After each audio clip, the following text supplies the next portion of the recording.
An industry is slowly vanishing from our small towns right here in the CSRA. Well, small town airports are in jeopardy as they've seen massive declines in interest over the years. Fox 54's Jake Rakosi has the story.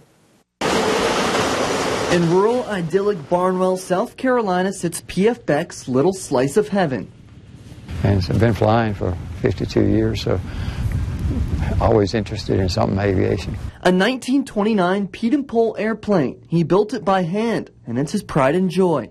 As the years have gone on, his thriving passion has become more nostalgic, from a time when recreational flying was a more accessible hobby. There's not many younger folks learning to fly nowadays. But a chance to show the younger generation the thrill of having your eyes in the sky is something he takes without hesitation. I strapped on my seatbelt, and within minutes, he took flight. When you're hundreds of feet in the air, wind blowing, and nothing but green countryside below, it's hard to imagine that flying private certificates have dropped nearly 50% from 1980 to today. Small town airports like Barnwell are experiencing the brunt of the decline. In 2012, sales started to dramatically drop off.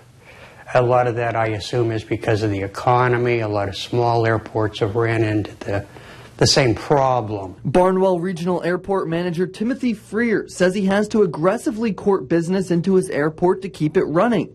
Problem is, barely any of that business comes from younger folks that would turn into long-term customers. Don't see a lot of young people taking flying lessons now. There's a lot of competition out there for people's time. And that's part of the reason, too, that you see smaller airports diminishing in sales and activity.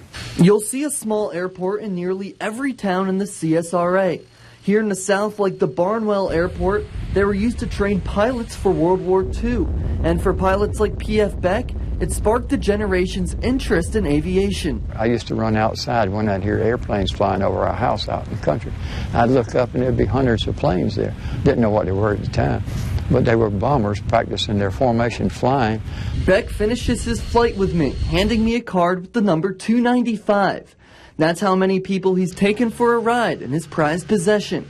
If there's one person he can spark a passion in aviation as his own, he says every flight is worth it. The airport is just sitting out here by itself. We've got 1 mile of highway for people to come in and out of, and on that 1 mile, people can go anywhere in this world, wherever that airport strip is. In Barnwell, Jake Rakosi, WFXG, Fox 54 News Now. Specialized fuel, insurance, and maintenance are just a few of the many costs associated with owning a personal airplane, and those costs could be more deterrent for young people. Still,